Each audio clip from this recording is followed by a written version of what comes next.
Like a Good old roll-out Jack. refrigerator and a water dispenser. Yes, it's Chunkmaster Jay. He's dancing machine. Watch him get down, watch him get down. Cause dance machine.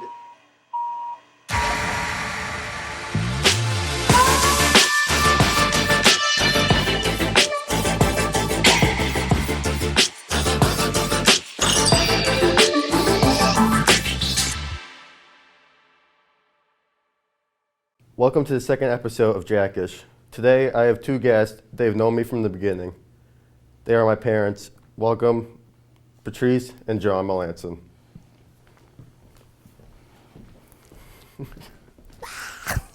Wow, is this where the Pointer Brothers sat? Yeah, it is. Wow, pretty cool. Too bad I didn't get to hear before them.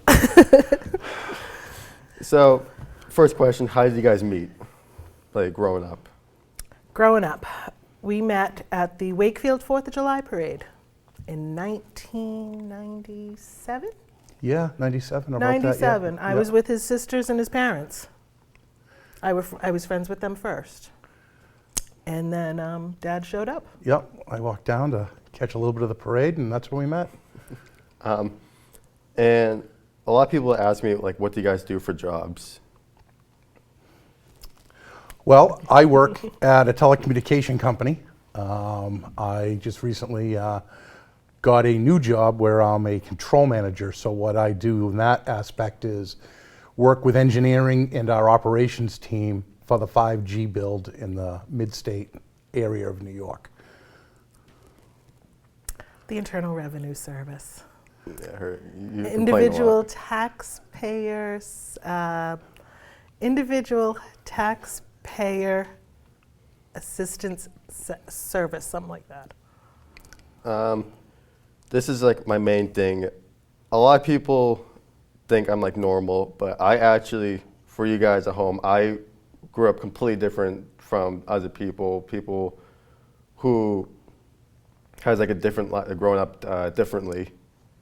Can you maybe guys like explain how I grew up differently, like speaking differently, not being able to speak? You actually taught me sign language growing up. Yep.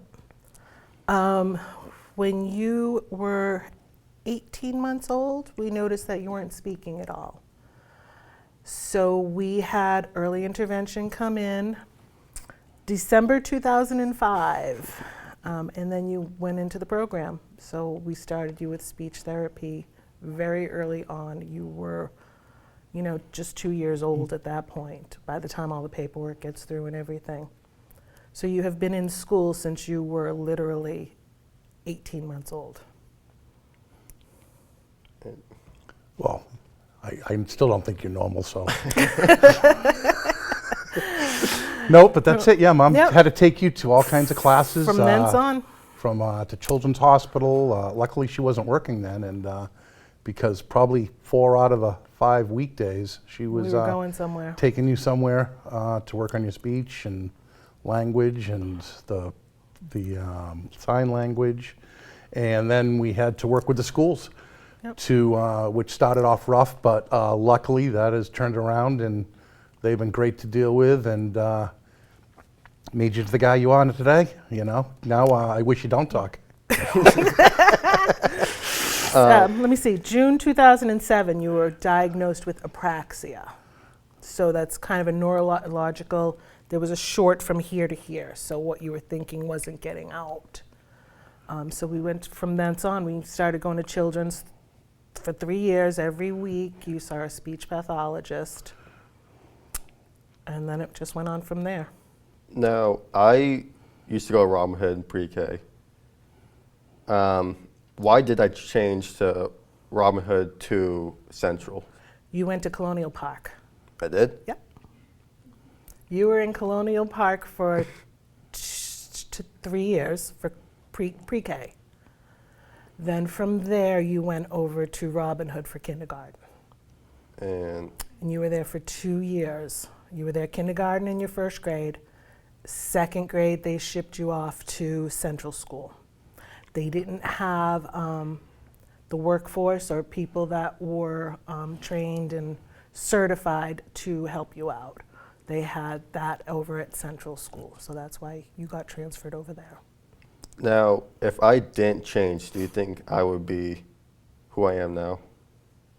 Yeah, that's No, hard to it's say, Jack. Hard to say, but I think it helped all the stuff that we did, and it actually worked out great for you to go into middle school because you knew 90% of the population of the kids coming in, where someone that just went to one elementary school only knew those kids. So I think it actually helped you out a little bit, and made the transition into middle school a little easier. Summer school, you went over to South School, so I mean, we were calling you the mayor Yep, you knew everyone. because you knew you went to all the schools in Stoneham. Now, I think sports was a big part of my life. You were actually coaching me. Why did you start coaching? Well, funny story. As you can see, this body is not conducive to soccer. It's more of a football body. But, so I was sitting on my couch and the phone rang, and it was a buddy from school who had said, "Hey, what are you doing?" I said, "No, not much." He goes, "Hey, can you come down tonight and help me coach?" I said, "Well, what are you coaching?" He goes, "Soccer." He goes, "I know you don't watch soccer. I know you hate soccer." He goes, "I just need you to corral the kids." He goes, "I got a lot of them." I said, "Well, all right." He goes, "This way," he goes, "if your son wants to play, they'll be on the same team because the coaches get their kids first and things." So I went down, enjoyed it, and it's funny. Ended up my friend that brought me in. We coached for a couple of years together. I really started to enjoy it more after watching the game and how it's in. And he played in high school and elementary school, which is where I only played, was elementary for a short time. And I got to learn a lot more about the game, which actually I love watching soccer now. And it was all because of just that. And it was nice because he ended up leaving. And then I ended up being an assistant coach with a lot of the other coaches that are out there and learned a little bit more from each one of them till the culmination when we won the Commissioner's Cup your last year in it. It was great. They do a real nice program at Stoneham for the soccer. And basketball, when I help coach there. All the programs are really run nice in Stoneham. So I really enjoyed it, except for when we lost a kid and I had to play.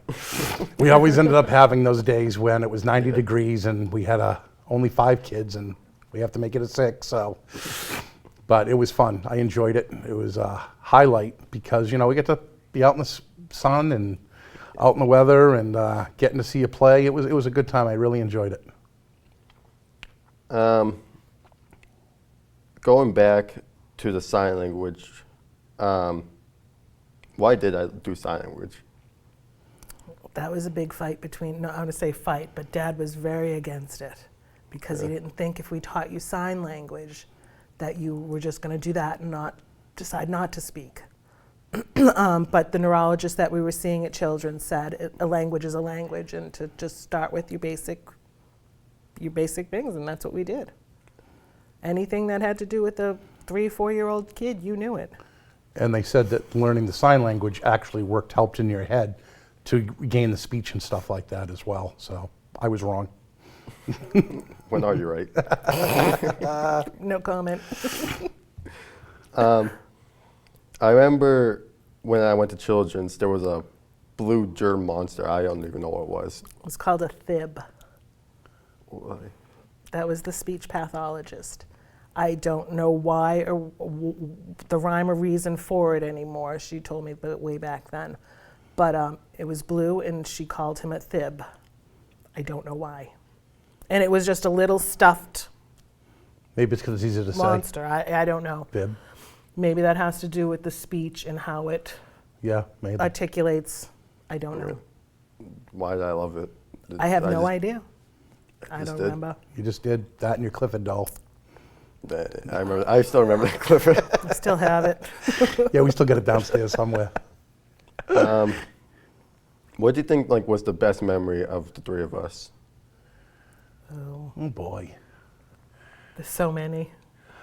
Yeah, there was. With the 3 of us, going down to when you were first born, we took you on a flight. And everyone was making of you because you didn't talk, so you didn't cry. Everyone loved you. Oh, what a good baby. I'm like, yeah, he's great, isn't he? And we went down, and her mom was still alive, and Dad and all her friends were down there. And, it was a nice treat for them. And you went in the pool. Yeah. That was a nice memory.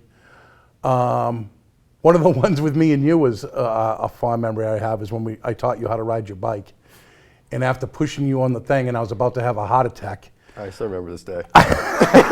I finally pushed my last push and you started pedaling and I was like, thank God. There's no defibrillator anywhere close and I'm not going to make another round of running. Yep, and that's when you started riding your bike. That was a fun memory. But there was so many. I mean, going down to the Cape was a great time with all of the kids. And like I say, going to the soccer games that we've gone to before and baseball games, all those memories are fun. Having Christmas Eve, your birthdays, lots of memories. I also remember the time when we couldn't go anywhere. Yeah, you were also, when you were real little, you were great. We could hack you up and put you on the bar, and you just watched the TV. It was great. A lot funner taking to bars then than you are now. But as you got older, you didn't like fire. You didn't like loud noises. I can't tell you how many places we had to leave because of you. Everything. Yep. We took you to see the Wiggles. We had to leave Barney. We had to leave the circus. We had to leave anything person dressed up. It was no show, no going. Speaking of, you owe me some money. Any mascot dressed up? Nope, don't even bother. Nope. I remember the dog side, the SpongeBob. Yes. Oh my God, I actually have that The in your journal. Spongeback breakfast, yes. I put that in the journal. How Can you read made the me journal? that? Want to read an expert from it? Yeah, that's all. Oh, my favorite story from the journal? Yeah. I know this one by heart. I don't even have to read it.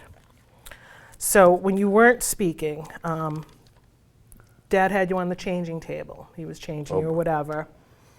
And he's adamant, Dad. And you would go, no, which is the sign for Dad. This went on for 20 minutes. Dad, no. That is my best memory of that. And then when you spoke, you said, Ma. Yep. Yep. Getting hit with the milk gallon, trying to teach you more when you wanted more milk, and you would have to do this to get more milk. So you went over to the fridge, you took the gallon of milk out and threw it at me. Which works just as well. It worked just as well. Got your attention. Yep. What was your favorite, playing soccer or teaching me soccer or basketball?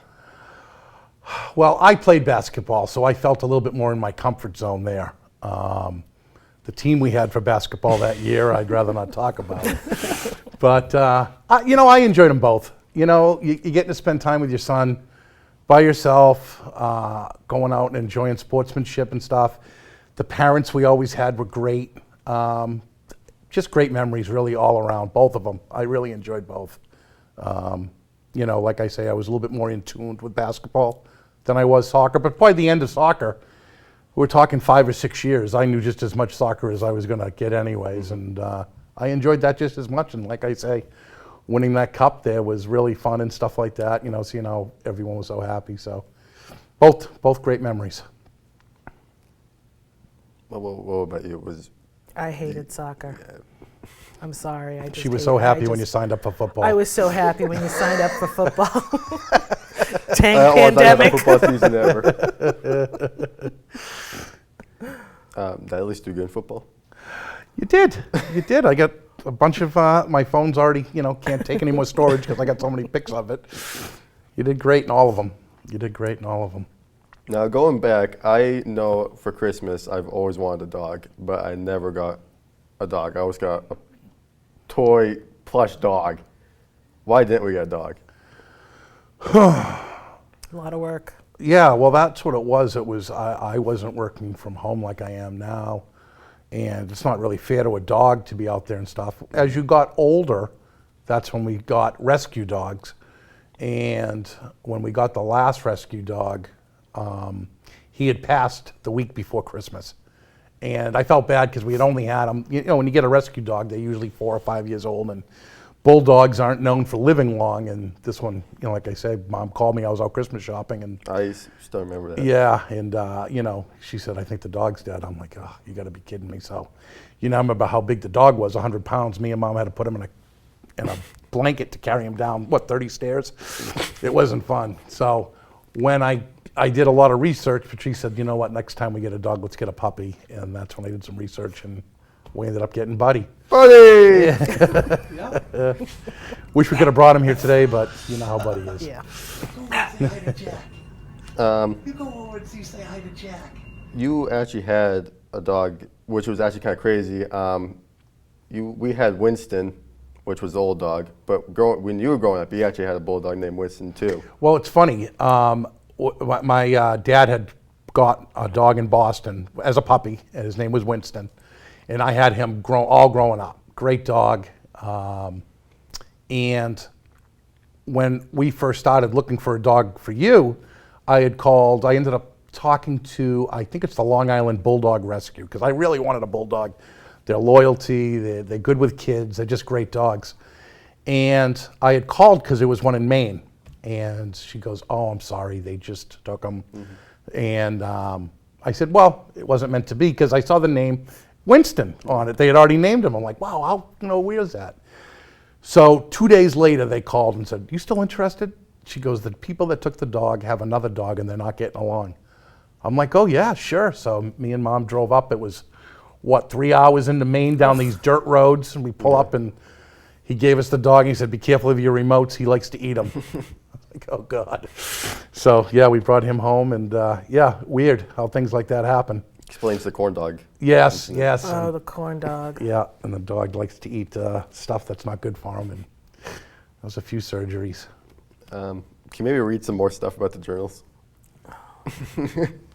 I only tagged a couple of them.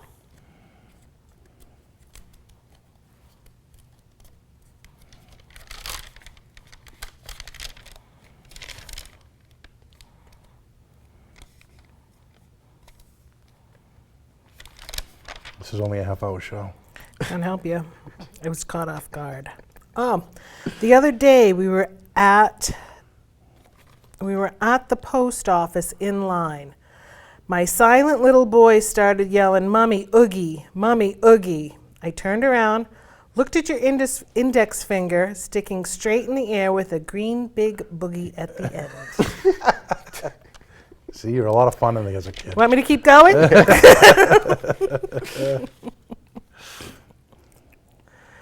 Oh,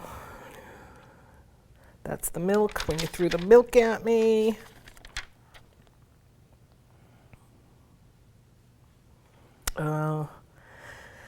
We are at the point of trying to get you interested in using the potty.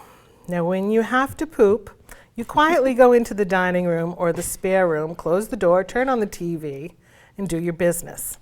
Last week, after a good 45 minutes in the spare room, we heard a big thug. Upon entering the room, you were getting off the floor. You had strained yourself so hard to puke, you puked all over the floor and had slid on it and fell. I don't even remember that. Oh, that's great. Yep. See what you get to look forward to? Oh, here it is. The list of places we are unable to go to. Yep, Dockside, Hilltop, Rainforest, Jordan's Furniture, the Lowell Spinners, Chuck E. Cheese, Wakefield Common. That's it. It was a lot of takeout. There was a lot of takeout, Jack. What's this one? This one, okay? Now, how old is this? We're down in 2005, maybe. Most meals are a fight. We negotiate every how many more bites in every meal lately. Not that you eat anything balanced, okay? This is exactly what he eats now at 18.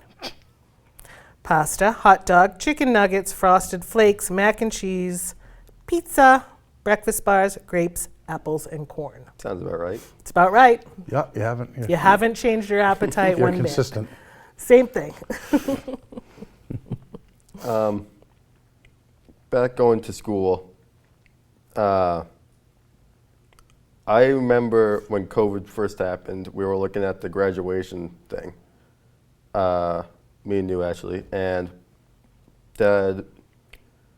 we saw like the yellow, the hats, yellow hats, and you were like, wow, those are the people for the national honors. And I think 3 weeks after that, I think I got invited to the national honors.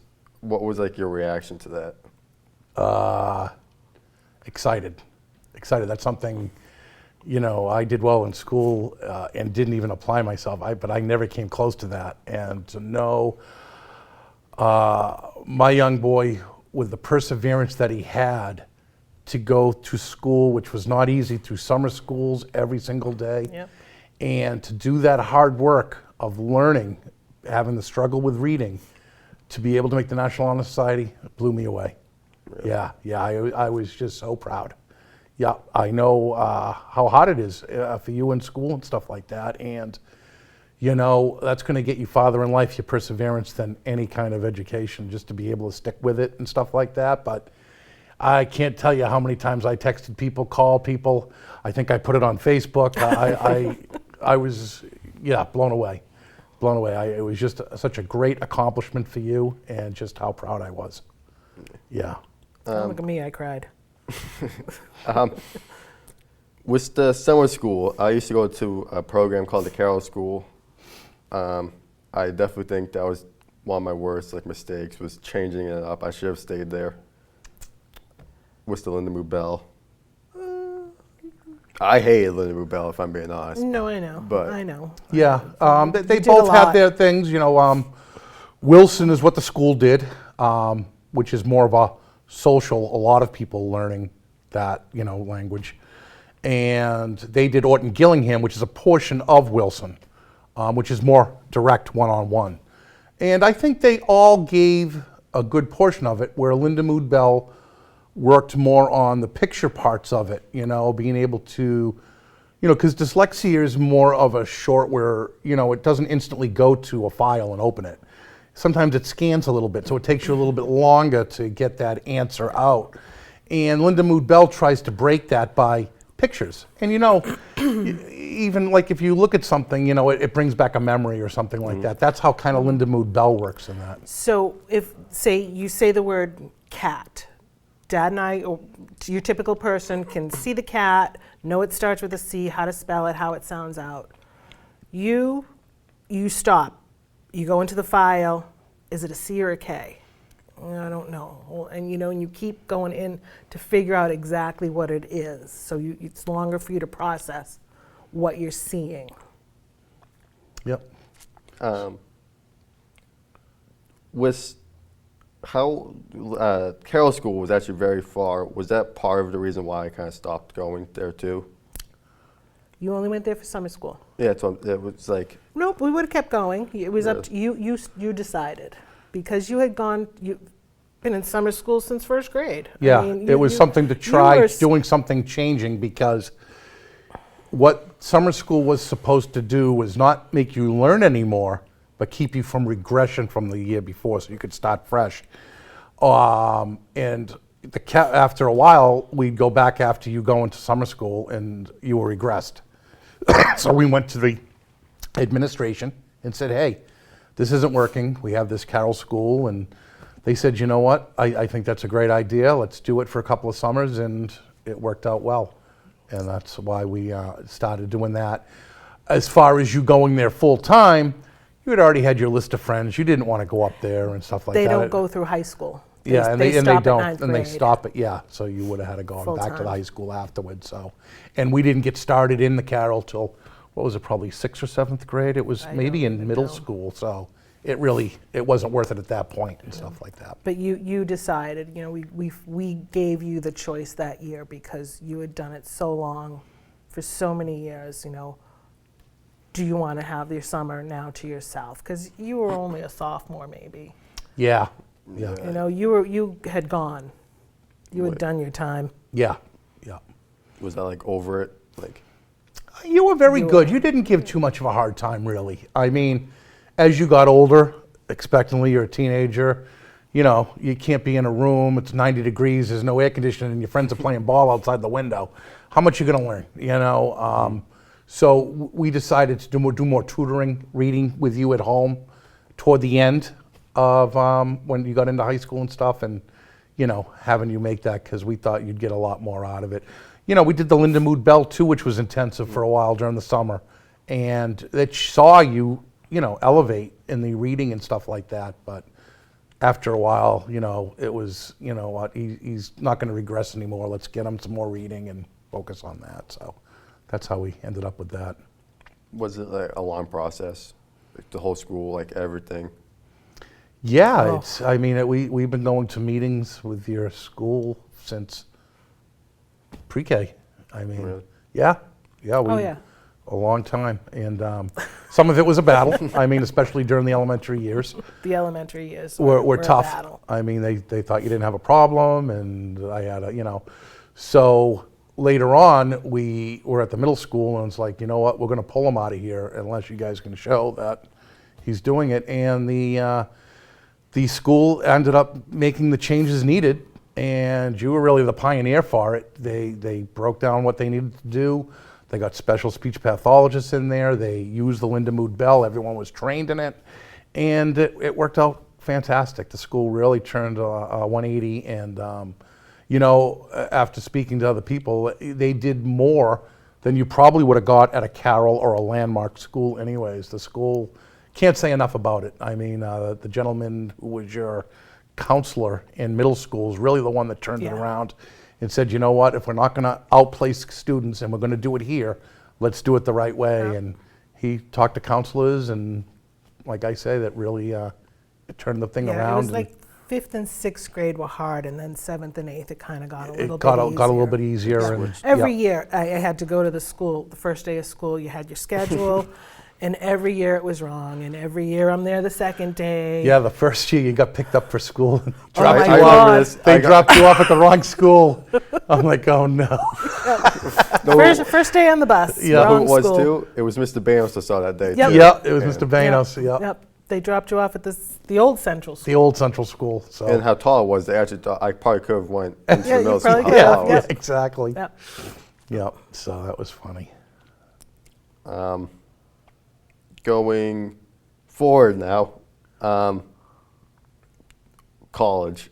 Do you think I'm gonna be like this and like how I am in high school? Do you think it's gonna move on to college? In what aspect? Learning. Do you think I'm gonna be more independent? I should say. Oh yeah, Oh, yeah. you have to.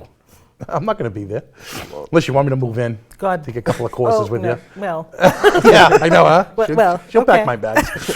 But no, you'll do fine. You'll do Really? fine. Yeah, but you have to be more independent. I'm not there to tell you to go to bed. There's no one telling you to go to class. You want to sleep late. You're paying for them to teach you now. So whatever you get out of it is, you have to mature that way, and you'll be living away. And like I say, you're your own man, and I'm sure you'll do fine. I'm not worried about it. I think you'll do great. What was your college like? Both of you. I worked from home, so I went to school from home and then went to work afterwards and stuff like that. It wasn't going away to a school and stuff like that. Luckily, a lot of my friends did, so I got invited to a lot of the parties and spent a couple of weekends at UMass. But those were different days back then. So, but yeah, it's tough to get used to. The professors I all had were great if I needed extra help.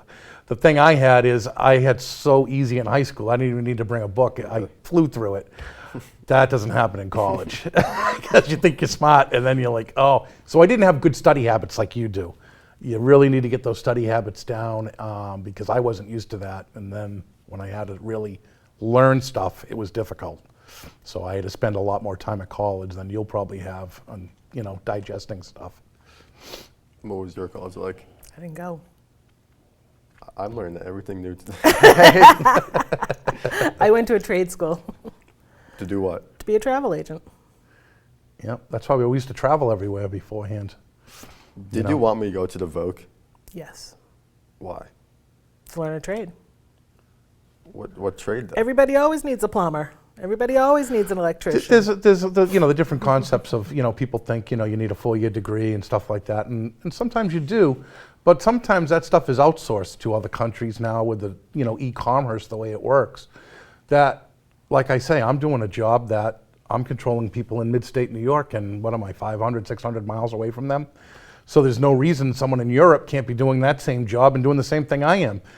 When you go to a voc or a trade school, people are always going to need plumbers. They're always going to need electricians. You can't outsource that. Somebody can't fix your toilet, from over in Europe over here, you know what I mean? So that stuff's always going to be in demand. And I know a bunch of people that went to the Voc and they do quite well for themselves these days. They learned what they did and then they opened up their own business and now have a couple of guys working for them. And it's I think it used to be looked down upon when I was a kid, but now I think it's a great thing for kids, and they have upgraded their stuff. They're showing robotics and stuff at the schools, and not just your culinary arts and woodworking and stuff like that. They've really, I think, do a great job, and you know, you get your work, plus you're learning a trade at the same time. So, I think it's good for some kids. And now we're going back again. Me and you actually used to go to the Children's Museum, the aquarium. We went everywhere. Whatever museum library site. pass I could get that day, we Why went. we go so much though? Why not? But I feel like we went like every day. So? Well, you're in Boston anyways. You're in Boston, you know, you have a 2-hour thing of speech therapy.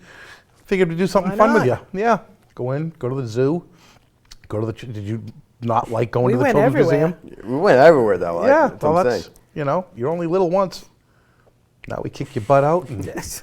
me and Mom get to go to the Children's Museum by ourselves.